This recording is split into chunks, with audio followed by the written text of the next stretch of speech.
Hello and welcome back to another video. In this problem, we have 21 states with 10 or more electoral votes in the year of 2008, and they're represented in this table.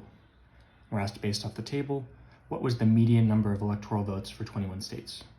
So the easiest way to do this is to just list all of the states, right? We don't know their names, but we know the number of electoral states. So we just list them all out in a row in increasing order, and then we can find the median by closing in from both sides to find the center value. So I'll show you what that means. So we're going to list them from smallest 10 up to 35, which is the largest. So there's 4 that are 10. So we have 10, 10, 10, 10. We have 4 at 11. So 11, 11, 11, 11.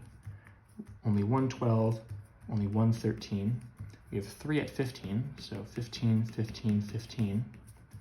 And then we have a 17, we have a 20, we have 2 21s, so 21, 21, and then we have a 20, 27, 31, 34, 35, so just write those in, 27, 31, 34, and just squeaky in there is 35, just make sure you can see it. Okay, so now we have these listed in increasing order, so if we find the middle value of this list, that will be the median. So we close in, we cross off 1 from each end, and then continue in, crossing off 1 from the lowest and the highest. Sorry, got that wrong there. And then eventually, you will close in on a value. You only have 1 left.